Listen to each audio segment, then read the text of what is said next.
সার্জিস আলম আজকে একটা অনুষ্ঠানে আক্ষেপ করে বলতেছেন, যেই মানুষটার জন্য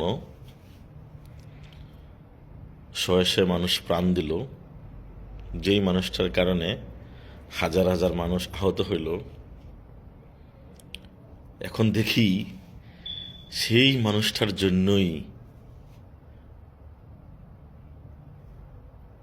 অনেক মানুষ অনলাইনে তার পক্ষে কথা বলে। সেই মানুষটা হচ্ছে জননেত্রী শেখ হাসিনা, মাননীয় প্রধানমন্ত্রী। তিনি তার কথার ভঙ্গিতে বোঝাতে যাচ্ছেন মাননীয় প্রধানমন্ত্রী হচ্ছেন একজন খুনি, আর খুনির পক্ষে অনলাইনে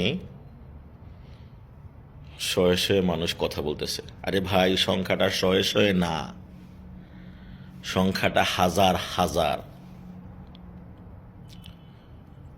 আজকে এই তোমার এই আক্ষেপের জন্য তোমরাই দায়ী। তুমি যদি প্রকৃতপক্ষে শেখ হাসিনাকে হত্যাকারী মনেই করো,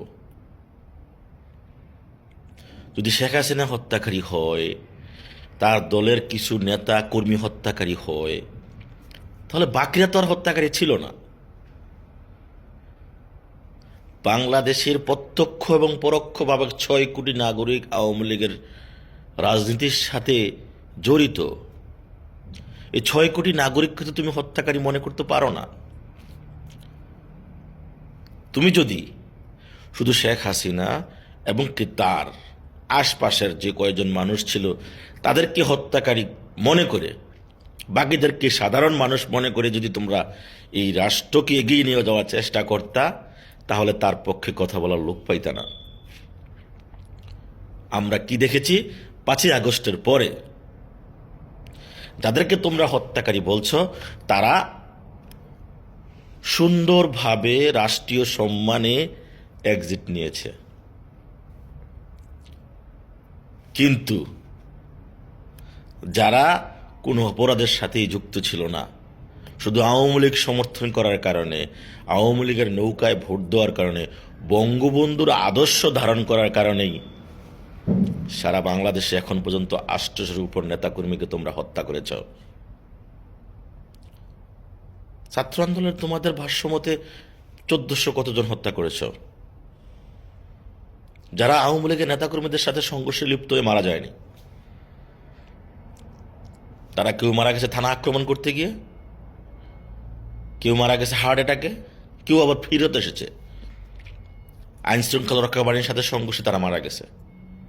কিন্তু আওয়ামী লীগের যে 800 নেতাকর্মীর উপরে মারা গেছে, আওয়ামী লীগের যে 10,000 বাড়িঘর জ্বালিয়ে দেওয়া হয়েছে, আওয়ামী লীগের যে হাজার হাজার নেতাকর্মী আহত হয়ে হাসপাতালে ভর্তি আছে, আওয়ামী লীগের যে লাখ লাখ নেতাকর্মী এখন চাঁদাবাজের শিকার, মিথ্যে মামলায় ফেরারি হয়ে ঘুরছে, তাদের পক্ষে তোমরা কথা বলতে পারো না। যদি তাদের পক্ষে যদি তোমরা কথা বলতা, তাহলে তোমাকে আজকে আক্ষেপ করা লাগতো না। তোমরা এক পক্ষকে সমর্থন করে সন্ত্রাসীদেরকে যেভাবে লেলিয়ে দিয়েছ, সেই সন্ত্রাসীদের দায়ভার তোমাদের ঘাড়ে পড়ছে এখন, যার জন্য তোমরা আক্ষেপ করছো।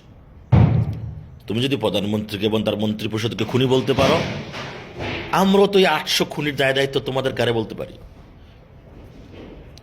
কারণ তিনি কি বলে এসএসএফ এর বেষ্টনীর ভিতরে থেকে খুনি যদি হইতে পারেন, তোমরাও তো নেতা বলে মাঝে থেকে খুনি হইতে পারো না। কারণ দায় দায়িত্ব তোমাদের বাতরায় না।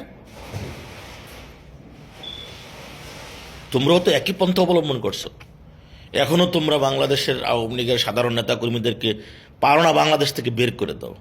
তাদেরকে তোমরা প্রত্যক্ষ পরোক্ষভাবে বোঝানোর চেষ্টা করছো আওয়ামী লীগের নাম মুখে নেওয়া যাবে না, জয় বাংলার নাম মুখে নেওয়া যাবে না, বঙ্গবন্ধুর নাম মুখে নেওয়া যাবে না, দিলে তোমরা তাদেরকে হত্যা করবে। আমরা দেখছি জায়গায় জায়গায়। এই সমস্ত হত্যাকাণ্ডের দায়ভার তোমাদেরকে অবশ্যই নিতে হবে, তোমাদের কাঠগড়া অবশ্যই দাঁড়াতে হবে। আর যদি কাঠগড়া দাঁড়াতে না চাও, এখনই তোমরা যেখানে আসো নিরপেক্ষভাবে দেশকে পরিচালনা করার চেষ্টা করো।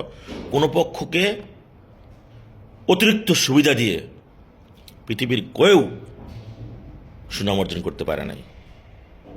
কারণ যাদেরকে তোমরা অতিরিক্ত সুবিধা দিচ্ছ, তারা বাংলাদেশকে একটা জাহান্নামে পরিণত করেছে, চাঁদাবাজের দেশ হিসাবে রূপান্তরিত করেছে, ঘুষ দুর্নীতির দেশ হিসাবে রূপান্তরিত করেছে।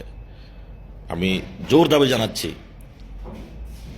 বর্তমান যে সরকার নিরপেক্ষ সরকারের ভূমিকা যতক্ষণ না পালন করবে ততক্ষণ পর্যন্ত তারা তাদের লক্ষ্যে পৌঁছতে পারবে না।